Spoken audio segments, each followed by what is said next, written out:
Sir ಇಲ್ಲಿ ಯಾವ್ಯಾವ ಬೆಳೆಗಳನ್ನು ಬೆಳೆದಿದ್ದೀರಾ ನೀವು? ಇಲ್ಲೇ ನಾವು ಮುಖ್ಯವಾಗಿ ಸೊಪ್ಪು ಅಂತಂದು ಹೇಳಿಬಿಟ್ಟು ಇಲ್ಲಿ ಪಾಲಕ್ ಹಾಕಿದ್ದೇವೆ ರೀ. ಇಲ್ಲಿ ಹಾಂ, ಪಾಲಕ್ ಒಂದು ಲೈನ್ ಅಂದರೆ ಒಂದೊಂದು ಅಡಿಗೆ ಒಂದೊಂದು ಪಾಲಕ್ ಲೈನ್, ಮತ್ತು ಆಮೇಲೆ ಗಿಡ ಅಂತಂದು ಹೇಳಿ ಇದು ಮೆಣಸಿನ ಗಿಡಗಳು ಅಂತಂದು ಹಾಕಿದ್ದೇವೆ ರೀ, ಗಿಡದ ತರಕಾರಿ. ಮತ್ತು ಎಡ್ಜಿಗೆಲ್ಲ ಮೂಲಂಗಿ ಗೆಡ್ಡೆ ತರಕಾರಿ ಮೂಲಂಗಿ ಹಾಕಿದ್ದೇವೆ ರೀ. ಮತ್ತು ಆಮೇಲೆ ಬಳ್ಳಿ ತರಕಾರಿ ಅಂತಂದೇಳಿ ಸೋರೆಕಾಯಿ ಹಾಕಿದ್ದೇವೆ ರೀ. ಇಲ್ಲಿ ಅಂದರೆ ಒಂದು ಬೆಡ್ ಒಳಗೆ 4-5 ಥರ ಬೆಳೆನೂ ನಾವು ಸಂಯೋಜನೆ ಮಾಡ್ಬೋದು. ಒಂದು ಸೊಪ್ಪು ಹಾಕ್ಬೋದು, ಆಮೇಲೆ ಗಿಡ ಅದಾದಮೇಲೆ ಗೆಡ್ಡೆ ಗೆಣಸು ಅಂತಂದು ಹೇಳಿ ಗೆಡ್ಡೆ ಲೈನ್ ಬರುತ್ತೆ. ಅದಾದಮೇಲೆ ಮತ್ತು ಸೊಪ್ಪು ಅಂತ ಬರುತ್ತೆ. ಬೆಸ್ಟ್ ಅಟ್ರಾಕ್ಷನಿಗೆ ಅಂತಂದು ಹೇಳಿ ಚೆಂಡು ಹೂವಿನ ಗಿಡಗಳು ನಾವು ಕ್ರಾಪ್ ಅದನ್ನು ಹಾಕ್ಬೋದು.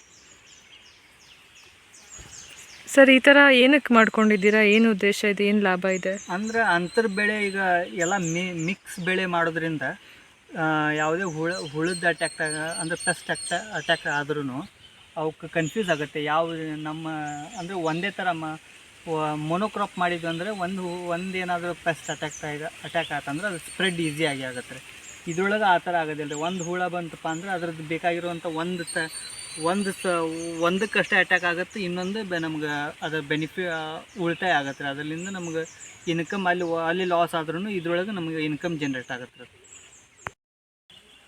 ಇದ್ರೊಳಗೆ ರೀ ನಾವು ಇದು ಸೊಪ್ಪು ಮುಗಿದ್ರೊಳಗೆ, ಇದು ಪಾಲಕ್ ಮುಗಿದ್ರೊಳಗೆ ನಮ್ಗೆ ಇಲ್ಲೇ ಮತ್ತು ಸೈಡಿಗೆ ಮತ್ತೆ ಲೈನ್ ತೆಗೆದುಬಿಟ್ಟು ಇದ್ರೊಳಗೆ ಮೆಂತ್ಯ ಹಾಕ್ಬೋದು. ಮತ್ತು ಆಮೇಲೆ ಕೊತ್ತಂಬರಿ ಲೈನ್ ಅಂದರೆ ಇದು ಒಂದು ಬೆಳೆ ಮುಗಿದ್ರೊಳಗೆ ಮತ್ತೊಂದು ಬೆಳೆಗೆ ನಾವು ಲೈನ್ ತೆಗೆದು ಗೊಬ್ಬರ ಹಾಕಿ ಅದರಲ್ಲಿ ಮತ್ತು ಬೀಜ ಹಾಕೋದ್ರಿಂದ ಕಂಟಿನ್ಯೂಸ್ ಆಗಿ ನಮಗೆ ವರ್ಷ ಪೂರ್ತಿ ಒಂದೇ ಬೆಡ್ ಒಳಗೆ ವರ್ಷ ಪೂರ್ತಿ ನಮಗೆ ಬೆಳೆ ಸಿಗ್ತಾ ಹೋಗುತ್ತೆ ರೀ. ನಾವಿಲ್ಲಿ ಅಂದರೆ ನಾಟಿ ಬೆಳೆ ಮತ್ತು ಆಮೇಲೆ ನಾಟಿ ಬೀಜ ಬಳಕೆ ಮಾಡೋದ್ರಿಂದ ನಮಗೇನು ಬೆನಿಫಿಟ್ ಸಿಗುತ್ತೆ ಅಂತಂದ್ರೆ, ಈಗ ನಾವು ನೆಕ್ಸ್ಟ್ ಮತ್ತು ಆಮೇಲೆ ನಾವು ಬೀಜ ಕೊಂಡ್ಕೊಳ್ಳೋ ಪರಿಸ್ಥಿತಿ ಬರೋದಿಲ್ಲ ರೀ. ಇವಾಗ ನಾವು ಬೆಂಡೆ ಹಾಕಿದ್ದೇವೆ ರೀ, ಇದು ಕೆಂಪು ಬೆಂಡೆ ಅಂತಂದೇಳಿ ನಾಟಿ ಬೆಂಡೆ ಯಾವುದು ಇದು ಹಾಕಿದ್ದೇವೆ ರೀ. ಆಮೇಲೆ ಇದನ್ನು ಈ ಥರ ತೆಗೆದಿಂದ ನಾವು ವರ್ಷ ಪೂರ್ತಿ ನಾವು ಬೆಂಡೆ ಬೀಜನ ನಾವು ಸ್ಟೋರ್ ಮಾಡ್ಕೋಬೋದು. ಇಲ್ಲಿ ಆಲ್ರೆಡಿ ರೆಡಿ ಆಗಿದೆ ರೀ. ಇದನ್ನು ನಾವು ನೆಕ್ಸ್ಟ್ ಕ್ರಾಪಿಗೆ ಇದೇ ಬೀಜನ ಬಳಕೆ ಮಾಡ್ಬೋದು. ಮತ್ತು ಅದೇ ಥರ ನಾವು ಇಲ್ಲಿ ಇದರ ಸೋರೆಕಾಯಿ ಬಳ್ಳಿ ಇರೋದು ನಾಟಿದೆ, ಹೌದು. ಇದನ್ನು ಹಾಕಿದ್ದೇವೆ ರೀ. ಇದು ಬೀಜಕ್ಕಂತ ಬಿಟ್ಟಿರೋದು.